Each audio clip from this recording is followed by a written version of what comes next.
मैं धन्यवाद करता हूं परमेश्वर का इस सुंदर समय का जो परमेश्वर ने मुझे दिया है।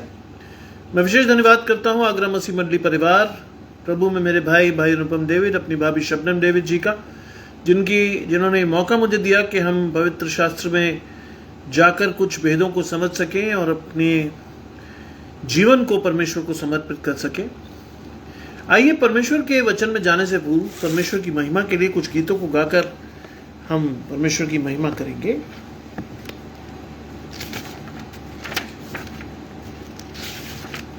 तो पहला गीत जो हम गा रहे हैं वो है, दिल के दाग को धोए कौन, लहू जो के क्रूस से जारी, मेरे मर्ज को खोए कौन, लहू जो के क्रूस से जारी। वो चश्मा है मामूर, दाग दिल के करता दूर, है मुझे वो दिल मंजूर, लहू जो के क्रूस के जारी। मेरे मर्ज का शाफी है, लहू जो के क्रूस से जारी। माफी को वो काफी है, लहू जो के क्रूस से जारी। वो चश्मा है मामूर, दाग दिल के करता दूर, है मुझे वो दिल मंजूर, लहू जो के क्रूस से जारी। वो है मेरे कर्ज का दाम, लहू जो के क्रूस से जारी। वो है मेरा खासी नाम, लहू जो के क्रूस से जारी। वो चश्मा है मामूर, दाग दिल के करता दूर, है मुझे वो दिल मंजूर, लहू जो के क्रूस से जारी। मेरी वो उम्मीद है खास, लहू जो के क्रूस से जारी। रास्ती का है खुश लिबास, लहू जो के क्रूस से जारी। वो चश्मा है मामूर, दाग दिल के करता दूर, है मुझे वो दिल मंजूर, लहू जो के क्रूस से जारी। दुख तकलीफ में है पन्हा, लहू जो के क्रूस से जारी। वो है मेरे घर की राह, लहू जो के क्रूस से जारी। वो चश्मा है मामूर, दाग दिल के करता दूर, है मुझे वो दिल मंजूर, लहू जो के क्रूस से जारी। मेरे गीत का है मजमून, लहू जो के क्रूस से जारी। मुझको करता है ममनून, लहू जो के क्रूस से जारी। वो चश्मा है मामूर, दाग दिल के करता दूर, है मुझे वो दिल मंजूर, लहू जो के क्रूस से जारी।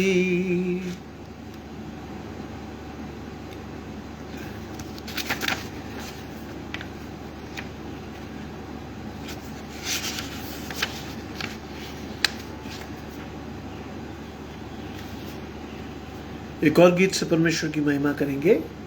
प्यारो हिम्मत बांधो, आगे बढ़ो, क्रूस खलो निशान, जीतेंगे हम यारो हारेगा शैतान, जीतेंगे हम। यारो हारेगा शैतान। लड़ो लड़ो फुर्ती करो, यीशु है कप्तान। लड़ो लड़ो फुर्ती करो, यीशु है कप्तान। हिम्मत बांधो, आशा रखो, भागेगा शैतान। प्यारो हिम्मत बांधो, आगे बढ़ो, क्रूस का लो निशान, जीतेंगे हम। यारो हारेगा शैतान, जीतेंगे हम। यारो हारेगा शैतान। पाप और दुख में चारों तरफ मरते हैं इंसान। पाप और दुख में चारों तरफ मरते हैं इंसान। दया करो भारत पर, वो हुआ परेशान। प्यारो हिम्मत बांधो, आगे बढ़ो, क्रूस का लो निशान, जीतेंगे हम। यारो हारेगा शैतान, जीतेंगे हम। यारो हारेगा शैतान। घर घर जाकर करो प्यारो यीशु का बयान। घर घर जाकर करो प्यारो यीशु का बयान। वो है राजा मुक्तिदाता, सब पर मेहरबान। प्यारो हिम्मत बांधो, आगे बढ़ो, क्रूस का लो निशान, जीतेंगे हम। यारो हारेगा शैतान, जीतेंगे हम। यारो हारेगा शैतान। जल्दी करो, सुनाओ सबको यीशु का फरमान। जल्दी करो, सुनाओ सबको यीशु का फरमान। पापी बचते जाते लाते जो उस पर ईमान। प्यारो हिम्मत बांधो, आगे बढ़ो, क्रूस का लो निशान, जीतेंगे हम। यारो हारेगा शैतान, जीतेंगे हम। यारो हारेगा शैतान। दास कहे बैरी शर्माते, सुन यीशु का ज्ञान। दास कहे बैरी शर्माते, सुन यीशु का ज्ञान। लोग मसीह को मानते जाते, हारता है शैतान। प्यारो हिम्मत बांधो, आगे बढ़ो, क्रूस का लो निशान, जीतेंगे हम। यारो हारेगा शैतान, जीतेंगे हम। यारो हारेगा शैतान।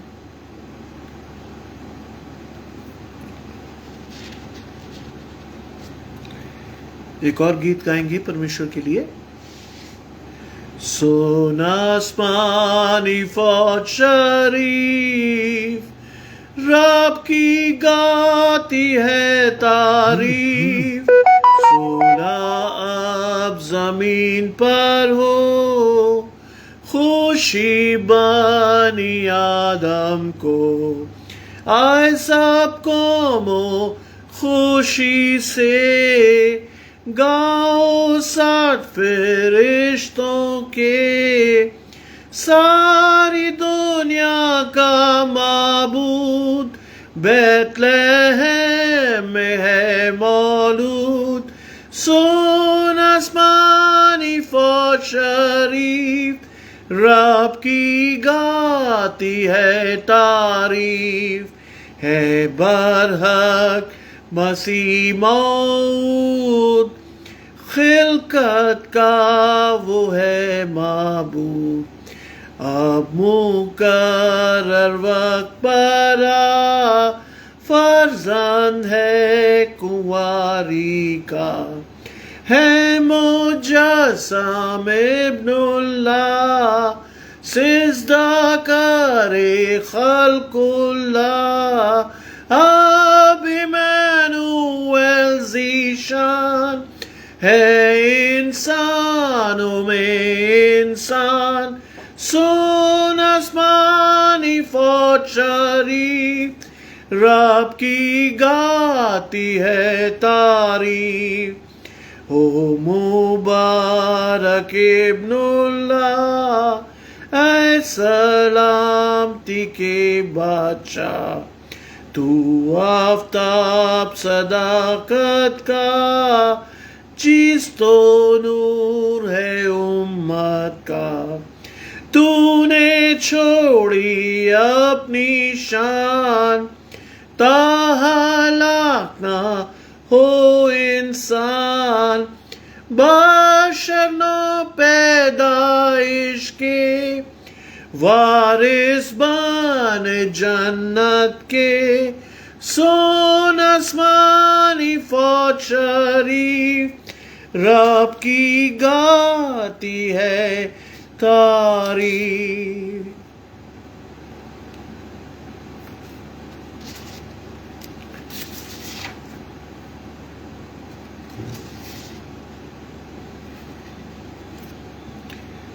एक और गीत से परमेश्वर की महिमा करेंगे। आया मसीह दुनिया में तू, पापियों को बचाने को। लाए ईमान जो बेटे पर, करेगा पार इस दुनिया को। दुनिया गुनाह में डूब रही थी, सादे गुमराह हो रहे थे। दुनिया गुनाह में डूब रही थी, सादे गुमराह हो रहे थे। छोड़ा आसमान बना इंसान, छोड़ा आसमान बना इंसान। मिली नजात इस दुनिया को, आया मसीह दुनिया में तू। पापियों को बचाने को, लाए ईमान जो बेटे पर। करेगा पार इस दुनिया को। बैतलहम के मैदानों में गडरिये रात सो रहे थे। बैतलहम के मैदानों में गडरिये रात सो रहे थे। सुना फरिश्तों की जुबान, सुना फरिश्तों की जुबान। पैदा हुआ ख्रिस्ट निधान, आया मसीह दुनिया में तू। पापियों को बचाने को, लाए ईमान जो बेटे पर। करेगा पार इस दुनिया को। आलिमों ने किताबों से पढ़ी पैदाइश की तफसील। आलिमों ने किताबों से पढ़ी पैदाइश की तफसील। चल दिए वो भी ऊंटों पर, चल दिए वो भी ऊंटों पर। तारे हयात का पीछा कर, आया मसीह दुनिया में तू। पापियों को बचाने को, लाए ईमान जो बेटे पर। करेगा पार इस दुनिया को। समुंदर की सब लहरों पर, दुनिया की हर जुबानों पर। समुंदर की सब लहरों पर, दुनिया की हर जुबानों पर। है उसका नाम, है उसका काम, है उसका नाम, है उसका काम। सारा जहां लाए ईमान, आया मसीह दुनिया में तू। पापियों को बचाने को, लाए ईमान जो बेटे पर। करेगा पार इस दुनिया को।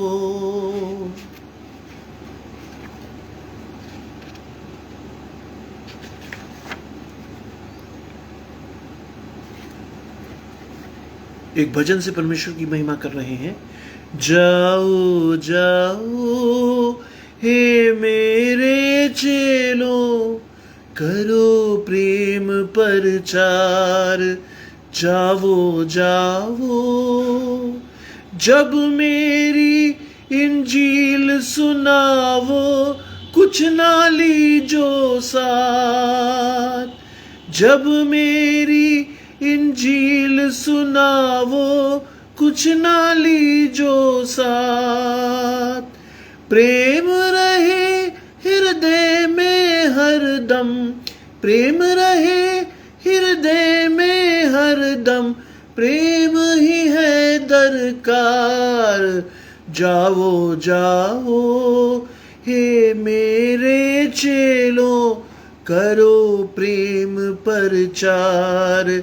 जाओ जाओ, गांव बस्ती शहर बशहर जितने हैं दुनिया में, गांव बस्ती शहर बशहर जितने हैं दुनिया में, जंगल पर्वत नदी और नाले, जंगल पर्वत नदी और नाले, जाइयो सबके पार। जाओ जाओ हे मेरे चेलों, करो प्रेम प्रचार। जाओ जाओ, पिता पुत्र का प्रेम दिखाओ, भवसागर के बीच। पिता पुत्र का प्रेम दिखाओ, भवसागर के बीच। प्रेम ही नैया प्रेम खिवैया, प्रेम ही नैया प्रेम खिवैया, प्रेम करेगा पार। जाओ जाओ हे मेरे चेलों, करो प्रेम प्रचार। जाओ जाओ, जब तुमसे मुकाबिल आवे दुनिया का सरदार, जब तुमसे मुकाबिल आवे दुनिया का सरदार, रूह की तुम तलवार उठाना, रूह की तुम तलवार उठाना, जोर से करना वार। जाओ जाओ हे मेरे चेलों, करो प्रेम प्रचार। जाओ जाओ। आइए परमेश्वर के वचन में चलने से पूर्व हम कुछ समय अपनी आंखों को बंद करेंगे, परमेश्वर से पवित्र आत्मा के दान को मांगेंगे। परमेश्वर से कहेंगे, प्रभु जो वचन आप हमें देने पर हैं वो वचन न सिर्फ हम सुने बल्कि अपने हृदय की गहराइयों में दिखाई से उतारें, और वो वचन 60-100-70 गुना फल लाकर हमें बता सके कि हम आपके हैं। आइए हम प्रार्थना करें। तमाम अच्छी चीज़ों के देने वाले परमेश्वर यीशु मसीह में हमारे बाप और खुदा, हम धन्यवाद करते हैं इस सुंदर अवसर के लिए जो कि आपने हमें दिया है। हम जानते हैं प्रभु कि ये अवसर आपकी ओर से है, और आपका वचन कहता है जहाँ 2 या 3 मेरे नाम से होंगे मैं उनके बीच में होऊंगा। वास्तव में प्रभु यहाँ 2 या 3 से अधिक हैं प्रभु, और हम चाहते हैं कि प्रभु आप हमारे बीच में रहें, आपका पवित्र आत्मा हमसे बोले और बातचीत करे, और हम बड़े विश्वास से प्रभु आपकी ओर देखते हुए आपके वचन को समझ सकें, और ना सिर्फ समझें बल्कि अपने जीवन में उतार कर प्रभु उसके ऊपर चलने वाले हो। हमारे आत्मिक फलों से लोग हमें पहचाने कि हम वास्तव में आपके हैं। विशेषतर हम उन लोगों के लिए मांग लेते हैं प्रभु इस समय जो दुखी हैं, कमज़ोर हैं, तंगहाल हैं, लाचार हैं, बीमार हैं, अस्पतालों में हैं प्रभु, जिन्होंने अपने अजीज़ों को खोया है, उन सब की रक्षा करें, सबको संभालें, और प्रभु बड़े विश्वास से हर एक जन आपकी ओर देखते हुए ज़िंदगी में आगे बढ़ने वाला हो। यीशु मसीह के पवित्र और मीठे नाम से मांगते हैं, आमीन। आइए मेरे साथ निकाल लें, हम परमेश्वर के वचन में से निकाल लेंगे प्रेरितों के कार्य उसका 5वां अध्याय और उसके पहले 16 पद। एक्ट्स चैप्टर 5 वर्सेस 1 to 16, जहां लिखा है, हनन्याह नामक एक मनुष्य और उसकी पत्नी सफीरा ने कुछ भूमि बेची और उसके दाम में से कुछ रख छोड़ा, और ये बात उसकी पत्नी भी जानती थी, और उसका एक भाग लाकर प्रेरितों के पांवों के आगे रख दिया। पतरस ने कहा, हे हनन्याह, शैतान ने तेरे मन में ये बात क्यों डाली कि तू पवित्र आत्मा से झूठ बोले और भूमि के दाम में से कुछ रख छोड़े? जब तक ये तेरे पास रही क्या तेरी न थी, और जब बिक गई तो क्या तेरे वश में न थी? तूने ये बात अपने मन में क्यों विचारी? तू मनुष्य से नहीं परंतु परमेश्वर से झूठ बोल रहा है। ये बातें सुनते ही हनन्याह गिर पड़ा और उसने प्राण छोड़ दिए, और सब सुनने वालों पर बड़ा भय छा गया, और जवानों ने उठाकर उसकी अर्थी बनाई और बाहर ले जाकर उसे गाड़ दिया। लगभग 3 घंटे के बाद उसकी पत्नी जो कुछ हुआ था न जानकर भीतर आई।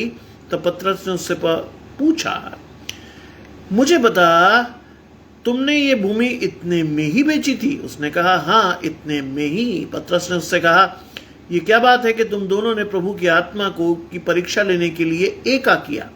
देख, तेरे पति के गाड़ने वाले द्वार ही पर खड़े हैं और तुझे भी बाहर ले जाएंगे।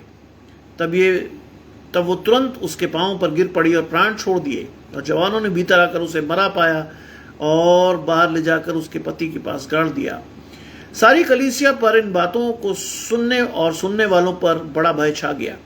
पतरस, प्रेरितों के हाथों में बहुत चिन्ह और अद्भुत काम लोगों के बीच दिखाए जाते थे, और वे सब एकचित होकर सुलेमान के उसारे में इकट्ठा हुआ करते थे, परंतु औरों में से किसी एक को हियाव न था कि उनसे जा मिले, तो भी लोग उनकी बहुत बड़ाई करते थे।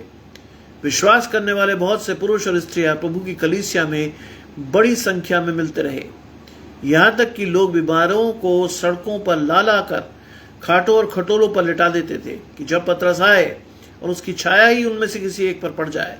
यरूशलेम के आसपास के नगरों में बहुत बीमारों और अशुद्ध आत्माओं के सताए हुओं को ला कर इकट्ठे होते थे, और वे सब अच्छे कर दिए जाते थे। ये परमेश्वर का वचन है। परमेश्वर का धन्यवाद हो। देखिए, आज जिस वचन को हम पढ़ रहे हैं या हमने पढ़ा, वो है कि हमारा स्वभाव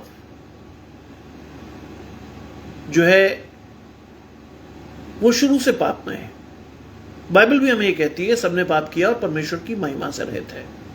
और ये वो समय था जब यीशु मसीह के स्वर्गारोहण के बाद जो चेले थे वो परमेश्वर के वचन को फैला रहे थे, परमेश्वर की अंतिम आज्ञा का पालन करते हुए फैला रहे थे, और धीरे धीरे कलीसिया बन रही थी। और उसमें एक नियम यह भी था कि सब लोग अपनी संपत्ति बेचकर उसे एक साझी संपत्ति में कन्वर्ट कर देते थे, और जिसको जितनी आवश्यकता होती थी वो उसी में से लेकर अपने काम को चलाता था। आप जब परमेश्वर के क्रूस को देखते हैं तो क्रूस का एक और संदेश भी हमारे सामने आना आवश्यक है। क्रूस के उस संदेश में लिखा है, क्रूस को आप इस हालत में देखते हैं तो वी शुड कट आवर आई, हमें अपने अहम को समाप्त करते हुए क्या करना चाहिए? सब लोगों के बारे में सोचते हुए, कम्युनिटी फीलिंग करते हुए, सामुदायिक भावना को रखते हुए परमेश्वर में आगे बढ़ना है। और यही वो सामुदायिक भावना थी जिसके तहत लोग अपनी अपनी संपत्ति को बेचकर उसको पतरस के और चेलों के सामने रख देते थे, और चेले उसमें कोई हाथ न लगाकर सब लोगों में उस चीज़ों के लिए, सब लोगों के लिए वो चीज़ें खुली होती थी। लेकिन फिर भी लालच हमारे घर में, हमारे जीवनों में आज भी है, तब भी था। और यहाँ पर एक जिक्र है पति पत्नी का, हनन्याह और सफीरा का, जिनके पास एक भूमि थी और उन्होंने उस भूमि को बेचा। और बेचने के बाद शैतान उनके हृदय में समा गया और उसने उसके दाम में से कुछ रख छोड़ा। आज ये बात मेरे और आपके लिए भी 100% सत्य है, क्योंकि हम भी अपने जीवन में परमेश्वर की दी हुई बहुत सी आशीषों को रख छोड़ते हैं, परमेश्वर के लिए इस्तेमाल नहीं करते। सिर्फ धन की बात नहीं कर रहा हूं मैं धन के अतिरिक्त और भी आशीषों की बात करता हूं जो परमेश्वर ने आपको अधिकाई से दी है। मन पे हाथ रख के ये जवाब दीजिएगा कि मैं और आप भी परमेश्वर की दी हुई आशीषों का उपयोग परमेश्वर की महिमा के लिए कर रहे हैं। और अगर कर रहे हैं तो बहुत खुशी की बात है, लेकिन अगर नहीं कर रहे तो बड़े दुख की बात है। और यहां पर भी बड़े दुख की बात थी, क्योंकि यहां भी हनन्याह और सफीरा ने समस्त जो भी उन्होंने बेचा था उसमें से एक भाग को उन्होंने रख छोड़ा। वो ये भूल गए कि परमेश्वर दिलों को जानता है, परमेश्वर मनों को जानता है। और उसके बाद उनकी दृष्टता देखिए, उनमें से एक भाग को ले जाकर उन्होंने प्रेरितों के पांव के आगे रख दिया। आज कई बार हम भी परमेश्वर के सामने सबसे निकृष्टतम चीज लाकर रखते हैं। क्यों? क्योंकि शैतान हमारे हृदयों में समा जाता है और हम अपनी अच्छी अच्छी चीजों को अपने लिए रख देते हैं, और जो बिल्कुल निकृष्ट चीजें हैं वो परमेश्वर के सामने रखते हैं। क्यों? समस्त धरती के सोना और चांदी समस्त चीजें परमेश्वर की हैं, तो मैं कि परमेश्वर को क्या दे सकता हूं? ध्यान रखिए, सब कुछ परमेश्वर का है, लेकिन परमेश्वर यहां पर मनों को जांच रहा है। आज मैं भी और आप भी अपने मनों के द्वारा जांचे जाते हैं कि हम परमेश्वर को अपने जीवन में किस तरह का स्थान देते हैं, परमेश्वर को अपने जीवन में किस तरह का अवसर देते हैं। और यहां पर आप देखते हैं कि उन्होंने शैतान को प्रथम अवसर देकर परमेश्वर को द्वितीय अवसर दिया। और ये बात प्रभु के चेले और विशेषकर पतरस मन ही मन जान गया। और क्या कहा उसने? पतरस ने कहा, हे हनन्याह, शैतान ने तेरे मन में यह बात क्यों डाली? बहुत साफ तौर के, बहुत साफ वचन है ये। शैतान ने तेरे मन में ये बात क्यों डाली?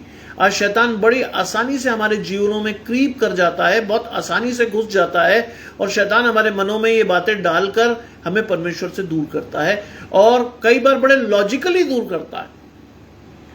क्योंकि शैतान जो है वो इस संसार का राजा है, और कई चीजों को हमारे सामने लाकर वो रख देता है, जिससे कि हम बड़े लॉजिकली परमेश्वर के सामने से दूर। संसार की बहुत सारी चिंताएं हैं, जीविका का दुख है, और ये सारी चीजें जब शैतान हमारे सामने रखता है तो हम उसमें फंसकर क्या होते हैं? परमेश्वर के पवित्र आत्मा से गुमराह हो जाते हैं। और इसीलिए पतरस ने कहा कि हे हनन्याह, शैतान ने तेरे मन में ये बात क्यों डाली? आज आपको और मुझे इस बात को समझना है, और अगर आप और मैं इस बात को नहीं समझ पा रहे तो सबसे बड़ी बात है कि मैं और आप जो हैं वो पवित्र आत्मा के प्रभाव से रहित हैं। अगर मैं और आप परमेश्वर के वचन को समझने में असमर्थ हैं तो सही बात ये मान लीजिएगा कि मैं और आप परमेश्वर के वचन को पढ़ते जरूर हैं, लेकिन समझते नहीं। बाइबल में लिखा, वो देखते हुए देखते हैं, देखेंगे, लेकिन वो सुनेंगे नहीं, समझेंगे नहीं। क्यों? उनका मन मोटा हो गया। आज हमारी आंखें देखती तो हैं लेकिन समझती नहीं, हमारे कान सुनते तो हैं लेकिन समझते तो नहीं, हमारा मन जानता तो है लेकिन वो ग्रहण नहीं करता। क्यों? क्योंकि शैतान का कब्जा हमारे मनों पर, हमारे शरीर पर, हमारे हर चीज पर है। और इसीलिए पतरस ने बहुत साफ तौर पर हनन्याह से कहा, शैतान ने तेरे मन में ये बात क्यों डाली कि तू पवित्र आत्मा से झूठ बोले। आज एक बहुत बड़ी बात आपको और मुझे सीखनी है कि मैं और आप भी आज के समय में कई बार पवित्र आत्मा से झूठ बोलते हैं। नतीजा यहां तो सजा तुरंत मिल गई, क्योंकि पवित्र आत्मा उनके बीच में रहता था। आज मेरे और आपके साथ भी पवित्र आत्मा है, लेकिन हम सजा क्यों नहीं पा रहे? क्योंकि ये अनुग्रह का काल है। परमेश्वर चाहता है कि हर एक घुटना मेरी आगे टिके, हर एक जीव मेरा अंगीकार करे, तब मैं अपने जीवन में परमेश्वर चाहता है कि मैं अपने लोगों को संभाल लूं। यीशु मसीह कहता है, मुझे जो परमेश्वर ने जो भी दिया है मैं चाहता हूं उनमें से एक को भी ना खोऊं।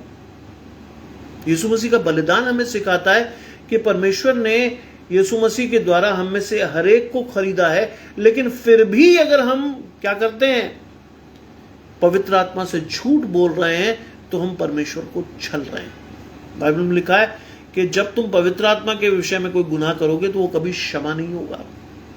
मैं नहीं कह रहा अजीजों, ये बाइबल में लिखा है कि अगर आप पवित्र आत्मा के संदर्भ में कोई गुनाह करते हैं तो वो कभी भी क्षमा नहीं किया जाएगा। और यहां लिखा है कि तू पवित्र आत्मा से झूठ बोले और भूमि के दाम में से कुछ रख छोड़े। साफ तौर पर परमेश्वर ने उसको बता दिया, हनन्याह के साहब तूने भूमि के दाम में से कुछ रख छोड़ा है। आज मैं और आप भी अपने जीवन में कई बार शैतान की बातों में आकर परमेश्वर की आशीषों में से रख छोड़ते हैं, परमेश्वर को सर्वश्रेष्ठ नहीं देते, तभी हमारी भेंटें परमेश्वर कबूल नहीं करता। नतीजा, हमारी दुआएं कबूल नहीं होती, हमारी बातें कबूल नहीं होती, हम परमेश्वर के सामने झूठे ठहर जाते हैं। और जब झूठे ठहर जाते हैं तो नतीजा क्या होता है? हम एक ऐसी स्थिति में होते हैं जहां तो ना हम सरगर्मी है और ना ही ठंडे ही। सरगर्म होते तो जितना उन्होंने बेचा था, जितनी उन्हें आशीष मिली थी, वो सारी की सारी परमेश्वर को सौंपते। ठंडे होते तो उसमें से कुछ नहीं देते। लेकिन वो क्या थे? गुनगुने थे। उन्होंने कुछ परमेश्वर को दिया, कुछ रख छोड़ा, और नतीजा ये हुआ कि बाइबल में लिखा है, मैं तुझे मुंह से उगलने पर हूं। और आगे आपने परिणाम देख लिया कि यहां जब तक वो तेरे पास रही तो क्या वो तेरी ना थी? लॉजिक था, जब तक वो तेरे पास थी क्या वो तेरी नहीं थी? आज परमेश्वर ने हमें बहुत सी आशीषें दी, क्या वो हमारी नहीं है? उसके बावजूद भी हमारे मन में अगर कपट है, उसके बावजूद भी हम परमेश्वर की पवित्र आत्मा से छल करते हैं, तो वास्तव में हम परमेश्वर के राज्य के योग्य नहीं है। बुरा मत मानिएगा, क्योंकि मैं बहुत सीधा वचन प्रचार करता हूं। मुझे बिल्कुल शौक नहीं है कि मीठा मीठा वचन लोगों तक पहुंचाऊं, क्योंकि दिन बुरे हैं। आज समय है, अपने आप को इंट्रोस्पेक्ट करके देखिए। आज अपने आप को आप देखिए परमेश्वर की पवित्र आत्मा के संदर्भ में कि आप क्या हैं और क्या कर रहे हैं। और यहां लिखा है, जब तक वो तेरी थी क्या वो तेरी ना थी? और जब बिक गई तो क्या तेरे वश में नहीं थी? बेचने के बाद जो कुछ तुझे मिला तो वो क्या तेरे वश में नहीं था? क्यों शैतान ने तेरे जीवन में काम किया? क्योंकि तूने शैतान को क्या किया? तूने शैतान को अवसर दिया। आज मैं और आप भी शैतान को अवसर दे रहे हैं, क्योंकि शैतान ने अवसर यीशु मसीह से भी लिया। संसार के सारे विभव दिखाकर उसने कहा, एक बार तू मेरे सामने झुक जाए तो ये सब कुछ तुझे दे दूंगा। लेकिन उसने कहा है, तू प्रभु अपने परमेश्वर की परीक्षा ना ले। आज अगर मैं और आप परमेश्वर की पवित्र आत्मा से रहित हैं, तो शैतान बहुत आसानी से हमें ट्रैप कर लेगा। शैतान बहुत आसानी से हमारे सामने कई तर्क उपस्थित कर देगा। क्योंकि एक बात आप जान रखिए, एक बात आपको भी पता होनी चाहिए, और वो ये बात कि शैतान भी एक स्वर्गदूत था। बाइबल को बहुत अच्छी तरह जानता है, बाइबल को तोड़ मड़ोड़ के आपके सामने पेश करना वो बहुत अच्छी तरह जानता है। और नतीजा ये है कि कई बार हम उसके भरमामे में आ जाते हैं, और शैतान चाहता है कि वो फाड़ खाए हमें, और ऐसा कई बार होता है। हम जब परमेश्वर की पवित्र आत्मा से रहित हो जाते हैं, तो शैतान हमें बहुत आसानी से शिकार बनाता है। हनन्याह को भी उसने शिकार बना लिया था, और नतीजा ये हुआ कि तू मनुष्य से नहीं परंतु तूने मनुष्य से नहीं परंतु परमेश्वर से झूठ बोला है। That is the real thing जो कि आपको और मुझे समझना है। 10 नियमों में से एक नियम है कि तू झूठ ना बोलना। आज मैं और आप खुद से झूठ बोलते हैं। आज मैं और आप अपने आसपास के लोगों से झूठ बोलते हैं। आज मैं और आप क्या करते हैं? अपने पड़ोसियों से झूठ बोलते हैं। और आज मैं और आप परमेश्वर से भी झूठ बोलते हैं। हम भूल जाते हैं कि परमेश्वर दिलों और मनों को जांचने वाला है। उसके बावजूद भी हम झूठ बोलते हैं और बड़ी खुशी खुशी ये सब करने के प्रयास करते हैं। और नतीजा क्या हुआ? नतीजा ये हुआ, ये बातें सुनते हनन्याह गिर पड़ा और उसने प्राण छोड़ दिए। परमेश्वर की पवित्र आत्मा की मार पड़ी, क्योंकि परमेश्वर की पवित्र आत्मा के विरुद्ध यदि कोई अपराध आप करेंगे तो वो कभी क्षमा नहीं किया जाएगा। आज मैं और आप तो कई बार पवित्र आत्मा के संदर्भ में कई अपराध करते हैं, और उसके बाद हमें सजा नहीं मिलती, तो नतीजा क्या होता है? हम सुन्न होकर और पाप करते हैं। हम भूल जाते कि अनुग्रह का समय परमेश्वर हमें एक लंबी रोप देकर सुधरने का मौका दे रहा है, लेकिन हम सुधरना नहीं चाहते, क्योंकि परमेश्वर के पवित्र आत्मा हमारे जीवनों में दूर दूर तक नहीं है। और अगर नहीं है तो नतीजा यह है कि हम बड़े आसानी से शैतान के ट्रैप में पड़ेंगे, और नतीजा यह होगा कि चौड़ा है वो रास्ता जो विनाश की ओर ले जाता है। विनाश हुआ। हनन्याह ने अपने जीवनों को छोड़ दिया, परमेश्वर ने उसका जीवन उससे ले लिया। और लिखता है सब सुनने वालों पर भय छा गया। यस, ये वो घटना थी जो लोगों को डराने के लिए काफी थी।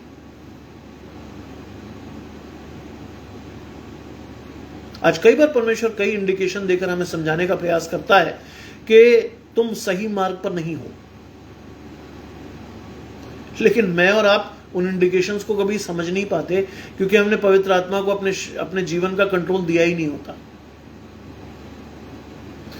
मैं तुम में चलूंगा फिरूंगा और वास करूंगा।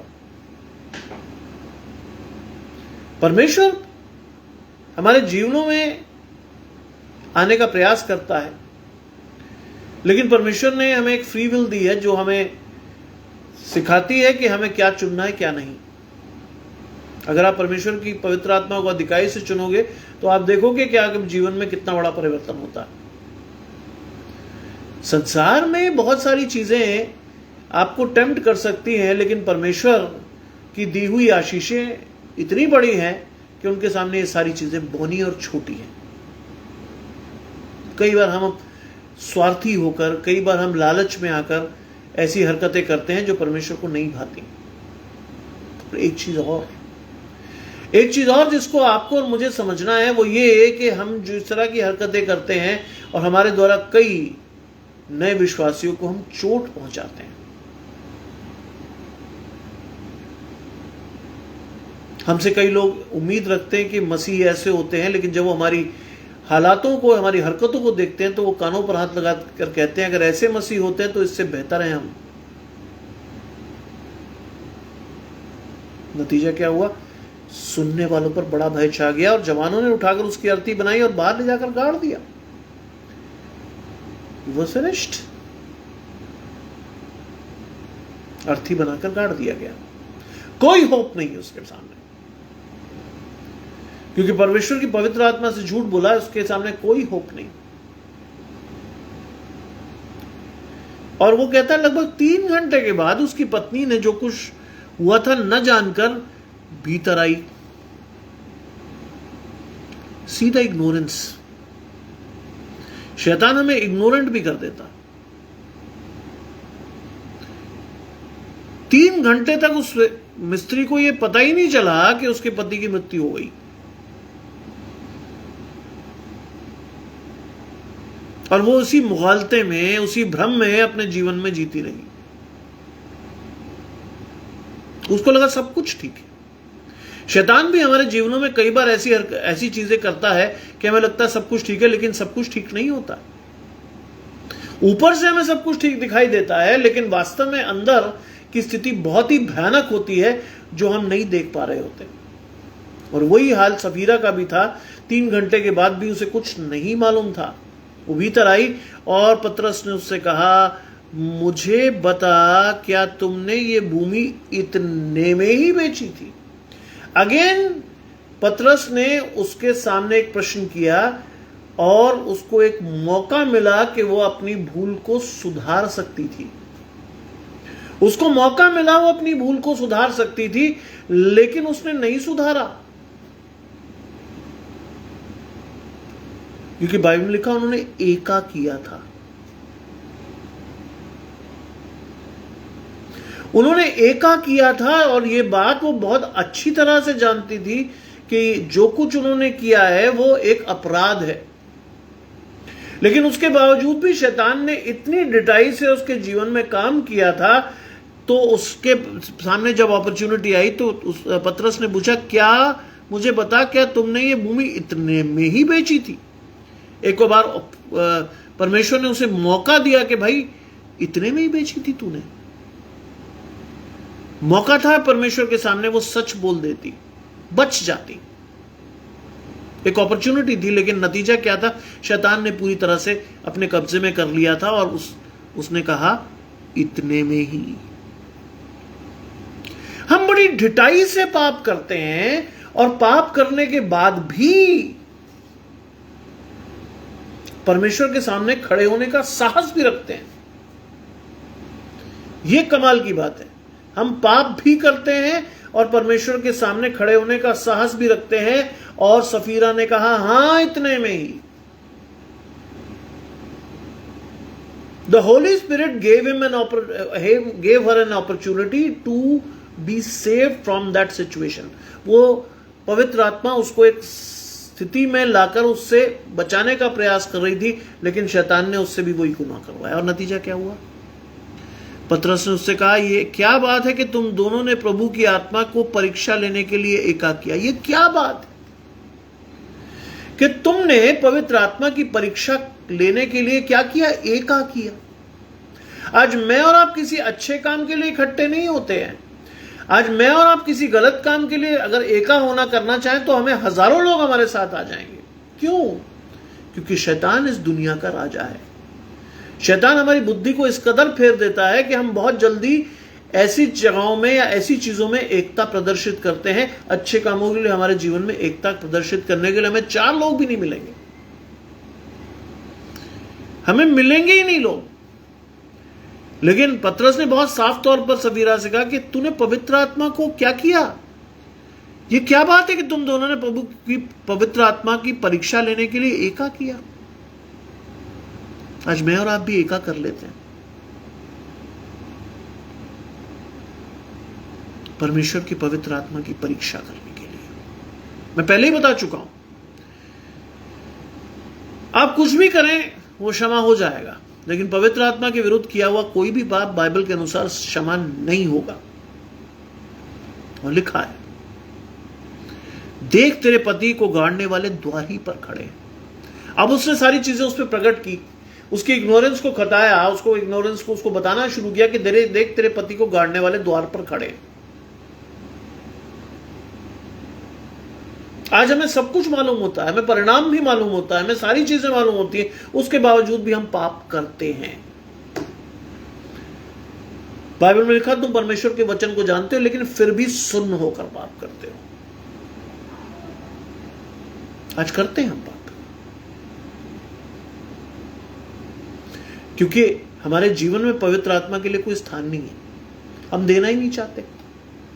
हमें लगता है पवित्र आत्मा हमारे जीवनों में आएगी तो बहुत सारी चीजें हमें रिस्ट्रिक्ट करनी पड़ेंगी। हम अपने पुराने मनुष्यत्व को छोड़ना नहीं चाहते, नए मनुष्यत्व को लेना नहीं चाहते, क्योंकि उसमें वो मजा नहीं है जो इस संसार में है।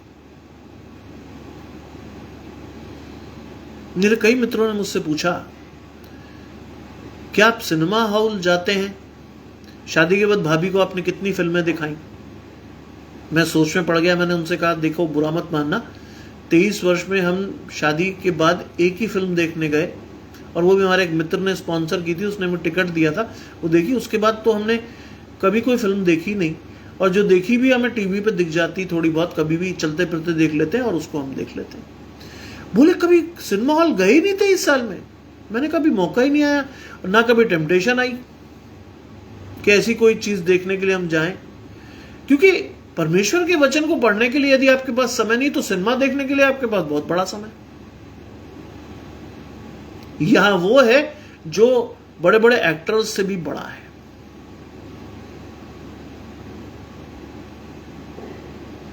मेरे फादर अब एक बात कहते थे, मुझे बहुत अच्छा लगता है। अब वो इस दुनिया में नहीं है, लेकिन उनकी बातें मुझे कई बार याद आती हैं तो मुझे बहुत अच्छा लगता है। वो कहते हैं, जितना समय तुम परमेश्वर को देते हो वो समय नहीं है, वो फिक्स डिपॉजिट है जिसका रिटर्न तुम्हें और तुम्हारी जनरेशंस को मिलेगा। आज ये सोच अगर हर परिवार में है तो मैं आपको गारंटी दे सकता हूं कि आपको और आपके परिवार को, आपकी जनरेशंस को परमेश्वर की आशीषें मिलती रहेंगी। और यहां लिखा है कि तेरे पति को गाड़ने वाले द्वार पर खड़े हैं और तुझे भी बाहर ले जाएंगे। यहां पत्र ने प्रोनाउंस कर दिया है कि you are going to meet the same fate. आप भी उसी गति को पाने वाले हैं, यानी आप भी मृत्यु को पाने वाले हैं।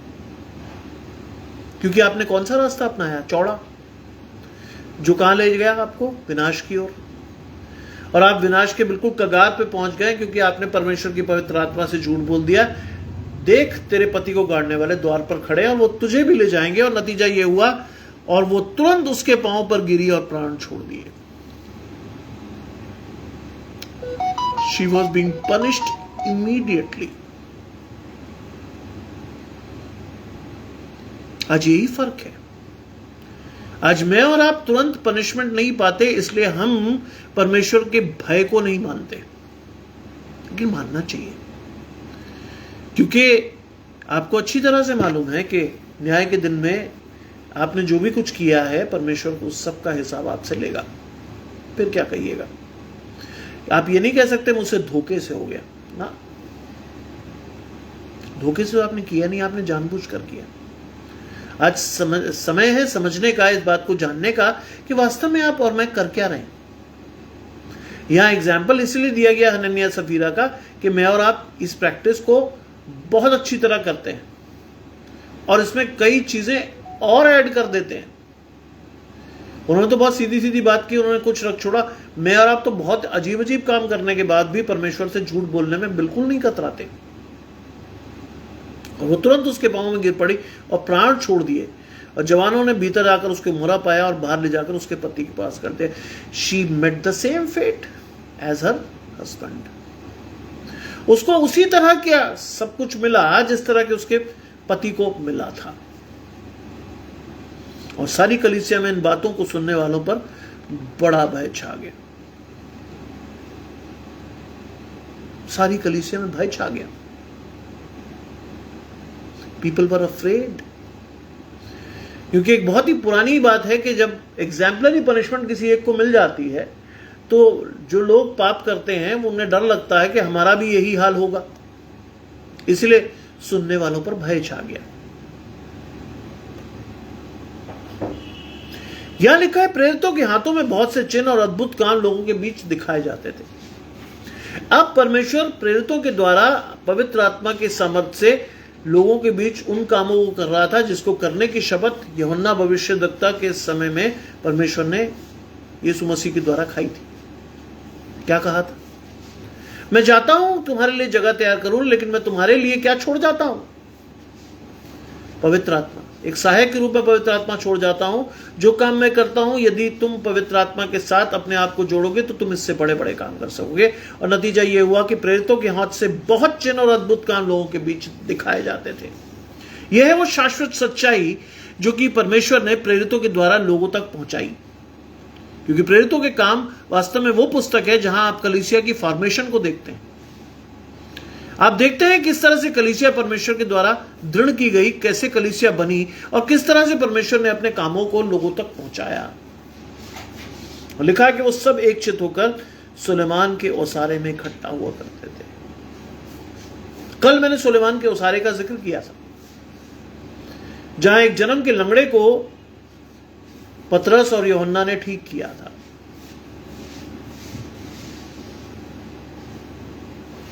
जो बड़ी आशा से उनकी ओर देख रहा था। बाइबल में लिखा है जिन्होंने मुझ पर आशा भरी दृष्टि की उनका मुंह कभी काला ना होने पाया। वो आशा परमेश्वर की पतरस और यूहन्ना के द्वारा पूरी हुई क्योंकि पवित्र आत्मा का दान उनके साथ था। आज मुझे और आपके पास भी परमेश्वर की पवित्र आत्मा का दान होना चाहिए था, क्योंकि हम परमेश्वर के राजदूत हैं, परमेश्वर के लेपालक पुत्र हैं, उस मिरास के संभागी जो परमेश्वर ने आपको और मुझे दी है। लेकिन क्या हम परमेश्वर की उस मिरास को संभाल पा रहे हैं? ये वो प्रश्न है जिसको आपको और मुझे परमेश्वर के सामने जाकर जवाब देना पड़ेगा, क्योंकि परमेश्वर ने आपको और मुझे चुना है, आपको मुझे नाम ले लेकर बुलाया। और अगर परमेश्वर ने नाम ले लेकर बुलाया है तो हमारा कर्तव्य है कि हम भी परमेश्वर के लिए उसी प्रकार से अपने आप को प्रस्तुत करें जैसे सैमुएल ने प्रस्तुत किया था। एली ने जब कहा था, एली के पास उसने जाकर कहा था कि प्रभु कोई मुझे बुलाता है, तो उसने कहा अब की बुलाए तो कहना हे प्रभु क्या आज्ञा तेरा दास सुनता है। आज क्या मैं और आप सुनते नहीं? आज संसार की चिंताएं, जीविका का दुख और सारी परेशानियां, हम अपने आप को इतनी जबरदस्त तरीके से इंग्रॉस कर लेते हैं कि हम सुनते ही नहीं है। नतीजा हमारे जीवन से कोई चमत्कार, कोई परमेश्वर का अद्भुत काम नहीं दिखता। बाइबल कहती है लोग तुम्हारे फलों से तुम्हें पहचानेंगे कि तुम परमेश्वर के हो। हमारे जीवन में वो फल दिखाई नहीं देते तो कौन हमें पहचानेगा कि हम परमेश्वर के? आज समय है अपने आप को सचेत करने का। आज समय है अपने आप को जीवित करने का, आज समय है अपनी आध्यात्मिक आंखों को खोलने का, आज समय है परमेश्वर के सम्मुख जाकर यह बताने का कि प्रभु तेरा दास सुनता है। अगर आप ये नहीं कर रहे, बुरा मत मानिएगा, आपको और मुझे मसीह कहलाने का अधिकार नहीं है। हम किसी भी शर्त से मसीह नहीं कहला सकते। We have a name, a Christian name, we are born in a Christian family. 2-3 पीढ़ियों से हमारे बाप दादा ईसाई हैं, मसीही हैं, लेकिन हमारे जीवनों का क्या औचित्य, क्या अर्थ है जब उसमें वो फल नहीं लग रहे जिसको देखकर लोग हमें पहचाने? क्या औचित्य है हमारा? क्या देखते हैं लोग हम में से कई लोग तो ऐसे हैं कि जो परमेश्वर के राज्य में भ्रमित करने के लिए पैदा हुए। हमारे आचरण से, हमारे चरित्र से कई लोगों को ठेस लगती है। बाइबल ध्यान से पढ़िएगा तो आपके और मेरे लिए सजा भी तजवीज की गई है। ऐसा व्यक्ति जिसके द्वारा किसी व्यक्ति को ठेस लगती है, भला होता कि चक्की का पाट डालकर उसके गले में डालकर उसे समुद्र में डुबा दिया जाता।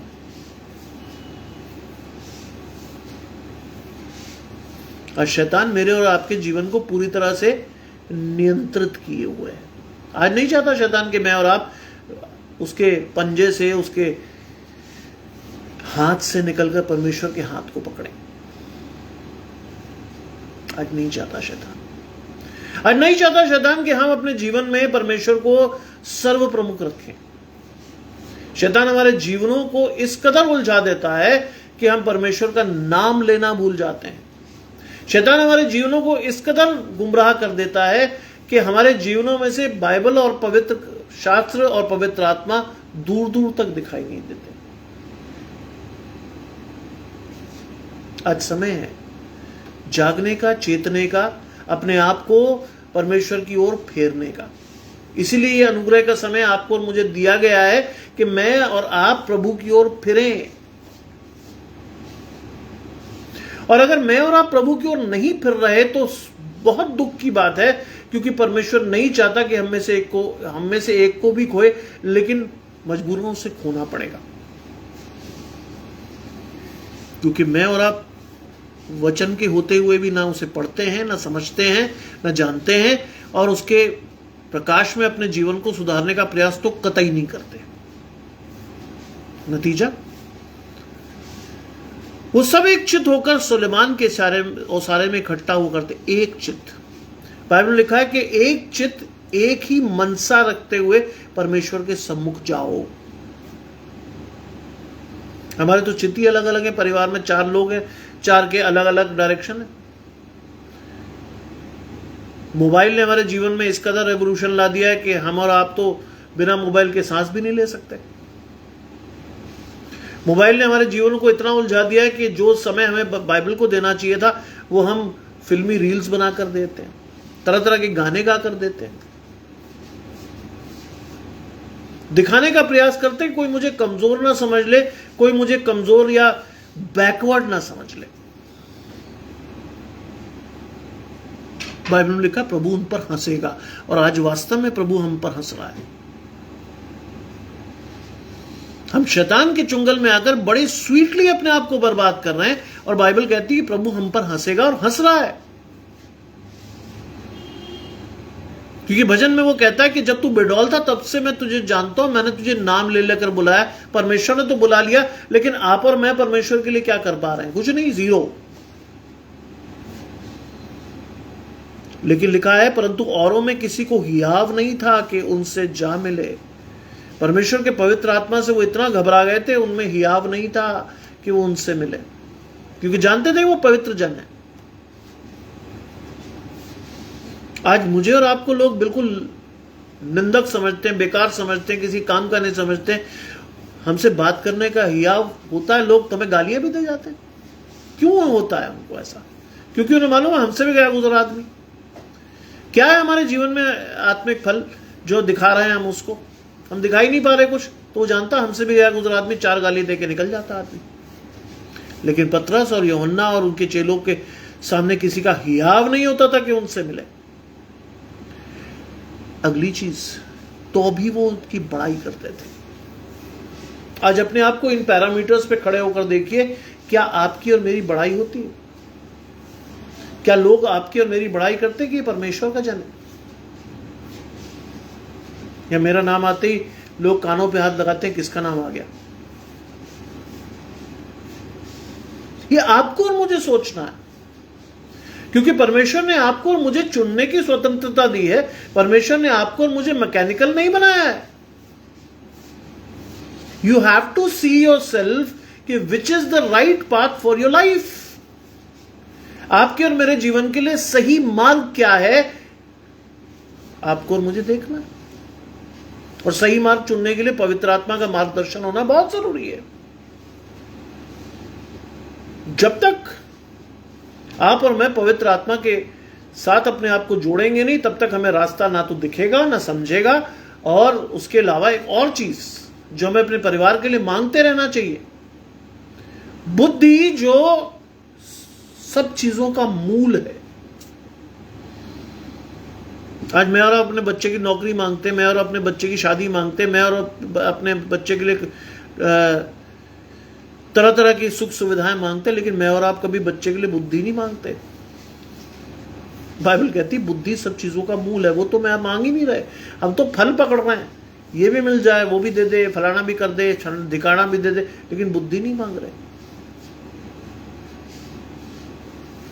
इसलिए हमारी कोई वक़्त नहीं है। नतीजा क्या हुआ? लोग उनकी बड़ाई करते थे। विश्वास करने वाले बहुत से पुरुष और स्त्रियां प्रभु की कलीसिया में बड़ी संख्या में मिलते रहे। See the effect. जिन्होंने विश्वास किया, परमेश्वर ने उन्हें कभी खाली हाथ नहीं रखा। परमेश्वर ने उन्हें अपने खत्ते में जोड़ लिया। परमेश्वर ने उन्हें अपने साथ जोड़ लिया। प्रभु ने उन्हें अपनी एक दाखलता बनाकर उन्हें बढ़ा दिया। क्या चीज इंपॉर्टेंट है? विश्वास। मैं और आप पूरे बाइबल को निचोड़ दें तो एक ही शब्द निकलकर बाहर आएगा, विश्वास। विश्वास करने वाले बहुत से पुरुष और स्त्रियां प्रभु की कलीसिया में बड़ी संख्या में मिलते रहे, यहां तक कि लोग बीमारों को सड़कों पर ला लाकर और खाटों और खटोलों पर लिटा देते थे। See the faith. आज क्या हियाव हो कि मेरे और आपके सामने तो कोई अब किसी बीमार को लाकर रखे, क्योंकि वो कहेगा इसको 50 बीमारियां हैं, ये अपने आप को ठीक नहीं कर पा रहा, तो क्या मेरे किसी बीमार को ठीक कर पाएगा? नहीं। और यहां आप विश्वास देखिए कि लोग बीमारों को सड़कों पर ला लाकर खाटों और खटोलों पर लिटाते थे कि जब पतरस आए उसकी छाया उनमें से किसी एक पर पड़ जाए। कुछ कह नहीं रहा पतरस को, कोई बात नहीं कर रहा, सिर्फ एक छाया की बात है। सी देयर फेथ। पतरस की छाया पड़ जाए, पवित्र आत्मा की छाया पड़ जाए तो क्या हो जाएगा? वो ठीक हो जाएगा। आप और मैं तो अपनी बीमारियों में ग्रसित होकर डॉक्टर के पास भागते हैं, 50 दवाइयां खाते हैं, 100 चीजें अपनी जिंदगी में लाते हैं, और उसके बावजूद भी हमारी बीमारी जाती नहीं है। क्यों? विश्वास नहीं रखते हम। घमंड करने का अवसर परमेश्वर को नहीं देते हम दे दवाइयों पर दवाइयां खाकर कहते हैं कि ना प्रभु तू ठीक कर दे। कैसे करेगा प्रभु? आपने क्या परमेश्वर से कहा कि प्रभु आप मुझे बीमारी से छुटकारा दें? बाइबल कहती मांगो तो दिया जाएगा, ढूंढो तो पाओगे, खटखटाओ तो खोला जाएगा। मुझे भी 10 बीमारियां हैं, लेकिन मैं परमेश्वर से एक ही बात कहता हूं, प्रभु मेरे जीवन से उन सबको भगा दे। तू एक बार कह पर दे तो मेरे जीवन से सब कुछ चला जाएगा। और मैं विश्वास रखता हूं ऐसा होगा एक दिन।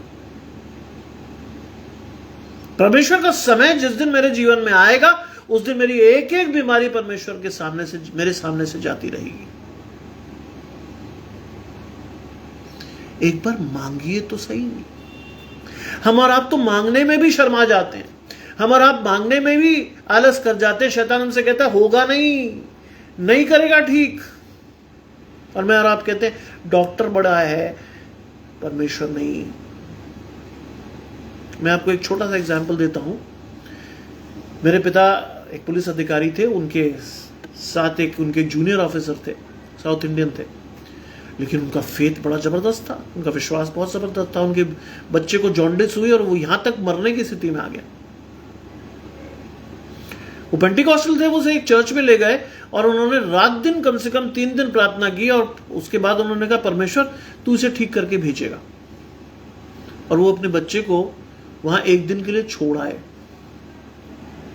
मेरे पिताजी को पता चला तो उन्होंने उससे पूछा, अरे यार अपने बच्चे को छोड़ा है, मर गया तो? उस आदमी का विश्वास मैं आज भी सर आंखों पर रखता हूं। उसने कहा नहीं सर, मरेगा नहीं, परमेश्वर ने हमें कहा है कि वो मरेगा नहीं और वो ठीक होकर आएगा। और 2 दिन बाद वो बच्चा ठीक होकर हमारे साथ आया। आज क्या मेरा और आपका विश्वास ऐसा है? शायद नहीं है। आज मैं और आप भी कई बार संशय में पड़कर अपनी आई हुई आशीषों को परमेश्वर के सामने से उठवा देते हैं, पता ही नहीं चलता हमें कब हम रोड़ा बने, कब हमारे विश्वास के लिए हमने रोड़ा बनाया और परमेश्वर ने हमारी उन आशीषों को रोक दिया हमारे सामने से। और यह लिखा है कि पतरस आए और उसकी छाया उस पर से किसी एक पर पड़ जाए। यरूशलेम के आसपास के नगरों में बहुत से बीमारों और अशुद्ध आत्माओं के सताए हुए लोग लाए जाते थे। बहुत से बीमार और अशुद्ध आत्माओं से सताए हुए लोग लाए जाते थे। क्यों? कि पतरस और उसके जो यीशु मसीह के चेले हैं वो उन पर हाथ रखे या उनके विश्वास के अनुसार वो चंगाई पाए। यही रोल है आपका और मेरा भी। इसी तरह की चीजें परमेश्वर आपसे और मुझसे भी चाहता है। यह है वो नमूना जिस पर कलीसिया बनी थी, यह है वो नमूना जिस पर आपको और मुझे चलना है। लेकिन अगर मैं और आप बाइबल को पढ़ेंगे नहीं तो हमारे लिए तो ये सब चीजें काला अक्षर भैंस बराबर है, पता ही नहीं होगा हमें किन पैरामीटर्स पे हमें चलना है, किन चीजों से हमें आगे बढ़ना है, कैसे हम परमेश्वर तक पहुंच सकते हैं और किस तरह से हम परमेश्वर की दाहिनी ओर वालों के बीच में सम्मिलित हो सकते हैं। आज अगर मुझे और आपको इस चीजों का नहीं पता है तो very sorry to say we are not going to make it. अनंत जीवन हमसे कोसों दूर रहेगा और हम कभी भी अनंत जीवन तक नहीं पहुंच पाएंगे। आज समय है सचेत होकर अपने आप को इंट्रोस्पेक्ट करने का, अपने आप को जांचने का कि मैं और आप कर क्या रहे हैं। और ये जांचने के लिए सबसे बड़ी जो चीज है, सबसे बड़ी कसौटी है, वो है परमेश्वर का वचन। आदि में वचन था, वचन परमेश्वर के साथ था, वचन ही परमेश्वर था और उस वचन ही परमेश्वर के द्वारा आपको और मुझे जानना है कि मैं और आप कर क्या रहे हैं। आज पूरे विश्वास से परमेश्वर को अपने जीवन में लाने का प्रयास कीजिए। पवित्र आत्मा को अपने जीवन में आने को कहिए और देखिए आपके जीवन में होने वाला वो परिवर्तन कई लोगों के लिए आशीष का कारण ठहरेगा। आइए प्रार्थना करेंगे। तमाम अच्छी चीजों को देने वाले परमेश्वर यीशु मसीह में हमारे बाप और खुदा, हम धन्यवाद करते हैं सुंदर अवसर के लिए जो कि आपने हमें दिया है। हम इस योग्य नहीं थे प्रभु कि आज के जीवन को देखते, लेकिन आपने दिखाया और जीवन के इस हिस्से तक आपने हमारी रक्षा की। मैं धन्यवाद करता हूं कि आज आपने सुबह से मुझे ड्यूटी पर रखा और 2 ड्यूटीज करने के बाद जब मैं आया तो शरीर इस योग्य नहीं था लेकिन आत्मा जागृत थी। कई लोगों ने मुझे कहा कि जब 2-2 ड्यूटीज होती हैं तो आप परमेश्वर का वचन देने के लिए अपने आप को योग्य समझते हैं, लेकिन परमेश्वर, बाइबल में लिखा है कि परमेश्वर आत्मा से भर देता है और समय है कि परमेश्वर ने एक बार और मौका दिया कि परमेश्वर ने आत्मा से भरा। प्रभु मैं चाहता हूं कि यह आत्मा आग की तरह लोगों के जीवन में जाकर कार्य करे। लोग अपने आप को देखें, बदलते हुए परिदृश्य में देखें कि आप परमेश्वर के हैं। सब कुछ मांग लेते हैं आपके प्रिय पुत्र यीशु मसीह के नाम से, सुने और ग्रहण करें, आमीन। आपको मेरे और मेरे परिवार की ओर से जय मसीह की।